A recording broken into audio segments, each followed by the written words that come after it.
Ladies and gentlemen, this is Crystalis Dota. I come from a very far away land. The graphics in my camera is not very good, but I tell you what, this story is so amazing that I could not hide anymore. I had to come out. You see, this is the story of Team OG. The most amazing Dota story ever. Yes, guys, it's a Cinderella story. But what does Cinderella story mean? What does that relate to? Basically, Cinderella was a character from a Disney movie. In the movie, her father passes away. Once the death of her father, she gets forced to live with her stepmother. Her stepmother and her stepsisters abuse her, mistreat her. But no matter what, Cinderella doesn't give up. She doesn't quit, she perseveres. She stays strong. And that is a positive sign of reaching happiness. Likewise, Team OG do the same thing. They don't give up. They persevere. And no matter what obstacles they face, at the end of the day, they succeed. They reach glorious notion. They reach the title of the ages. This is a story of Team OG, presented by yours truly, Crystalis Dota. I hope you guys enjoy this video.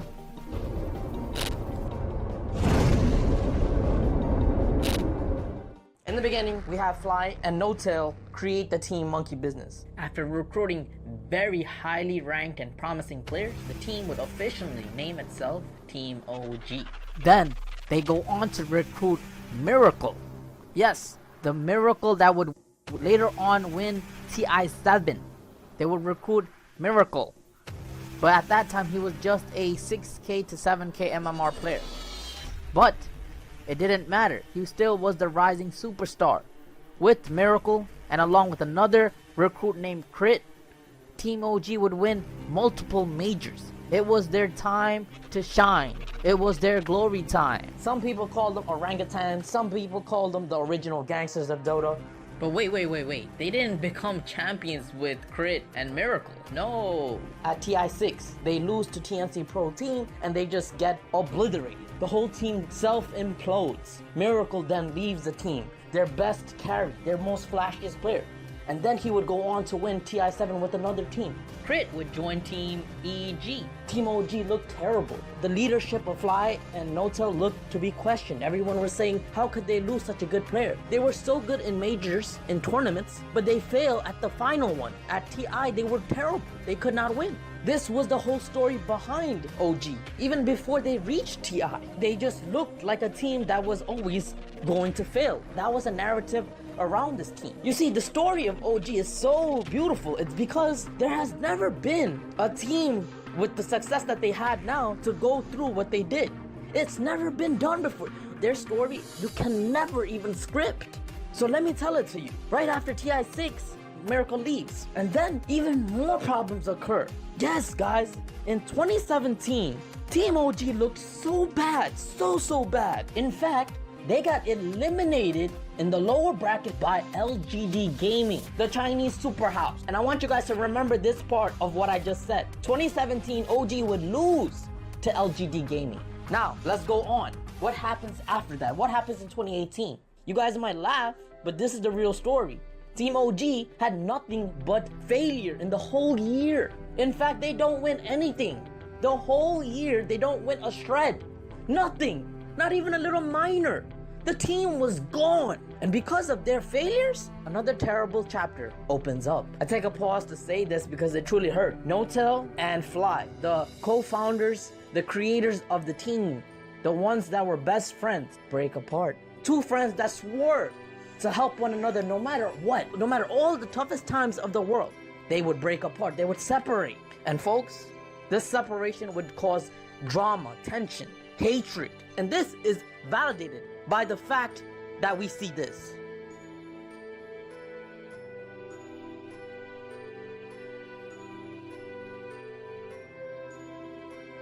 In fact, as time progresses, as 2018 comes, the dark cloud surrounds Team OG.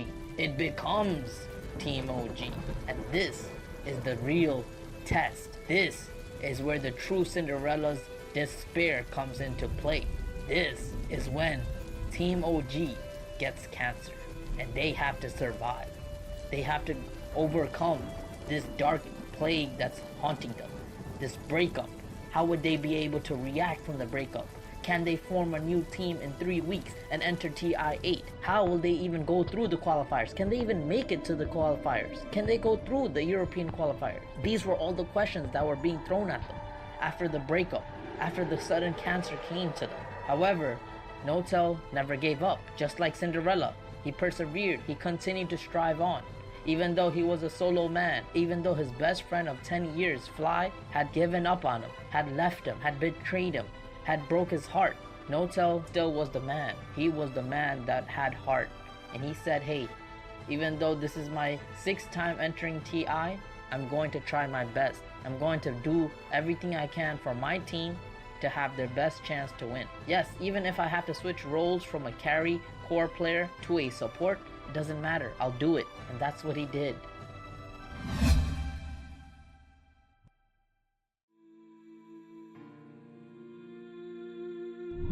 And this is when OG take a 180-degree turn. Yes, they flipped every script, every narrative around them. After Notail becomes captain, it becomes a new fairy tale. It becomes the story of Team OG. Yes, the orangutans, the original gangsters of Dota, make a comeback. And this time, they would stay. They would cement their legacy. And by the way, no one's saying that their path was an easy one. In fact, it was very hard. But the fact that Notail became captain, it was a new chapter in their history. The vibe of the team just completely flipped. No matter what obstacles they faced and what obstacles is yet to come, Team OG looked strong. They looked resilient, like they could overcome it no matter what. They would get Anna, who left the team before because of family reasons. They would keep Jerax, the renowned, famous position 4 player that many thought he was just a limited Earth Spirit player. But that was also proven wrong.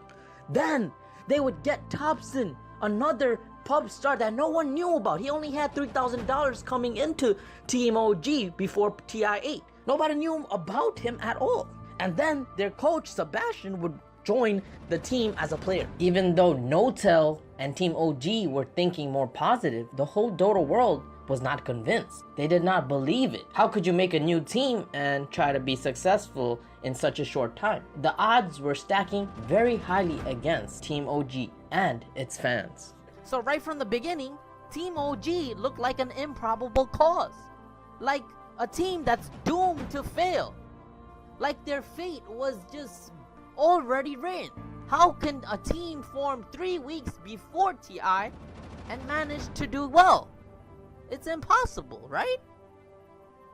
Teams prepare for years for the international. They try to grow through the whole year and learn and create strategies. Like LGD Gaming, Evil Geniuses. Evil Geniuses work so hard just to make the roster they have. And they end up in top 4. And let's not forget about Virtus Pro. They were the #1 team of 2018. But when it came to TI, when it came to the international, whoops, bonkers. They did not do well at all. It's funny how the great have fallen and how the little or the weak ones have risen. But OG, they go to the top. How? How does that happen? It's just absurd. It doesn't make sense. It's like the first time when a man lands on the moon. This is how similar it is. Now let me go further. Team OG, yes, they go through all the hurdles of the world. There's a DPC point system, which I think is flawed, but it existed. And all the teams that did well in the tournaments prior, they got directly invited, but OG did not. The only way to get invited into the international, there was qualifiers, open qualifiers. These are open qualifiers that any 5-man squad can participate in. So in every single region of the world, there was different open qualifiers, like Southeast Asian ones, North American, European, CIS, and so on. So what would OG do? OG would enter the European Open qualifiers, and they would make it into the tournament via an unorthodox way, a different way. This was an unexpected, surprising path, but they make it. Then they fight all the teams in the international. They have a preliminary stage called the group stage. And in the group stage, even OG would lose. They would not do so well. In fact, In the group stages, OG ended with a 9 wins 7 losses record. They just looked like a team that would not go far. However, despite their meager performance, in the back of their mind, they were doing things that we could not fathom. You see, in the group stages, they fought against all the best teams. But at that time, they were preparing, they were learning, they were writing down notes. It was like going to school. And before you take the exam, you listen to the teacher. The teacher's words, their experience. The best teacher of life was experience. So Team OG got the experience and knowledge that they needed for the whole year in those preliminary stages, in the group stage. The group stages was the foundation to the success that led to Team OG. So they would fight against all these teams, including Invictus Gaming, LGD, even Evil Geniuses, Liquid, Fnatic, Manesky, VGJ Storm, all these teams. So what would they do? Have the notes, they have the cheat code. So why not relax, study hard, and work your butt off until the final exam. And that's what they did. Then the playoffs came, and in the playoffs, another story. History would be rewritten. OG go through a path that was unimaginable. First, OG defeat VGJ Storm, the #1 team of the Group B bracket, who looked unstoppable with Resolution and Evil Sumail. OG would defeat them 2-0. Then, upper bracket round 2, Team OG defeat Evil Geniuses, the team that had a 12-3 record in the group stages. The team that had Sumail, S4, the guy who betrayed OG. They had Fly, the co-founder of OG. And OG would defeat them 2-1 with an upset of the ages. You see, when Notail and OG destroy Evil Geniuses at the upper brackets in TI8, this is his reaction. He handshakes Fly with an extremely rude and vulgar face. Notail says, with his face, with his action, that, yeah, you left me, but now look at what's happening. Karma indeed is coming to haunt you. I am the karma, and I will destroy you. That's what his face said. Then, upper bracket finals, OG defeat LGD Gaming. Now remember I told you before to remember this team? Right, LGD Gaming eliminated Team OG a year ago in the international. Yes, this was Revenge Part 2. Notail didn't just get revenge on Evil Geniuses and Fly, his previous best friend. No. You see, Notail would get revenge even more. He would get revenge on the entire Chinese continent. Yes, LGD Gaming is not just a team, but they represented China. And OG would get revenge.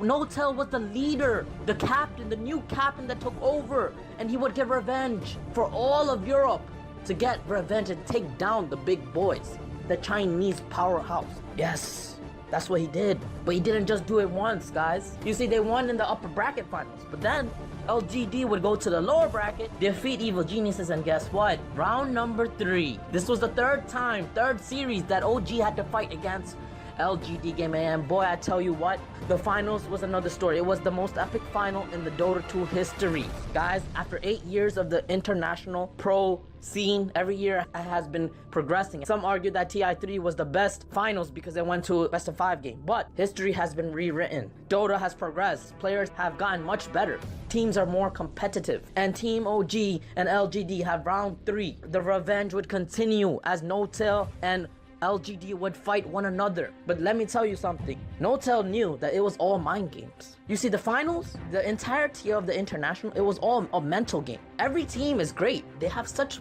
profound players. Team LGD was a team with discipline and fortitude, while on the other hand, OG was a team full of randomness. It was like an atom that was uncontrollable. And they were like a ticking bomb, tick, tick, tick, tick, ready to explode. Game 1, OG take advantage and win against LGD. And because of that game 1, it set the tone of the rest of the series. You see, because of that, eventually LGD would play like it was no tomorrow. They would stiffen up. They would play with more discipline and even more discipline.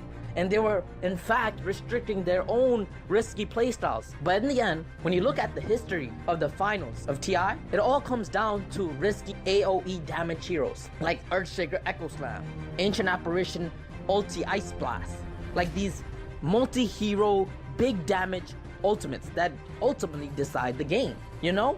I mean, If you told me a month ago I'd be casting the Grand Finals of TI, I wouldn't have believed it. If you told me I would be casting OG in the Grand Finals, I wouldn't believe it. If you told me Ben Wu was coming back to Germany, I wouldn't have believed it. And if you told me we are going to a Game 5, I would have walked away. But what OG did is, hey, they said that it doesn't matter about discipline, it doesn't matter about anything. It's all about the mental game. And the mental side was, how can we break their discipline? How can we destroy them? How can we make their strengths into their weaknesses? How can we take advantage of their stiff and restricted type of play? OG and the mastermind, Notail, figured it out. He said, hey, yeah, let them do what they want. Let them play in a way that dominates the lane. But let our playmaking and our flashy styles win the game. That's what Notail hinted. Eventually, OG and their ticking timing bomb would explode. It would explode like no tomorrow. It would be the biggest nuclear bomb in TI history. Guys, OG's bomb would be set off by Anna. Yes, the Australian prodigy, the player that everyone thought was the weak link. He would come in with the performance of his lifetime. In Game 5, he would pick Ember Spirit, a hero that was not used very dominantly throughout the whole tournament. But OG said, hey, forget the new meta, forget the old meta, forget anything. We create our meta. We create our style of Dota. And guess what they did? Anna, with Ember Spirit, was doing the most flashiest plays of all. He would juke so many enemy ultimates, so many enemy attempts to kill OG. He would make LGD look like fools. He would laugh at them, literally laugh at them, as they would miss their spells and strategic plays.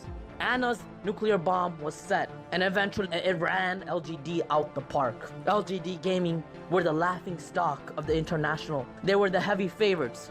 They were the Goliaths, but they could not take down David. They could not take down OG's Notail and his attempt to get revenge. Revenge would take place. So if you guys don't know by now, Team OG have won the International of 2018 through upsets, through revenge, through mishaps, through heartbreaks. They have done it. They achieved immortality, and there's nothing else to be said about them. The Cinderella story has come true. They have done the impossible. By the way, if you guys like these kind of stories, these kind of hyped stories, subscribe to Crystalis Dota. Don't be shy. I don't bite, and I listen to you guys. Anyways, I'm out. It's... and that's what it's for. That right there. 2 years ago, you found Anna. This year, you found Topson. Those guys are playing on a Taiwan tournaments. Hands are not shaking. They're destroying everyone. Just tell us, how the hell you find those guys?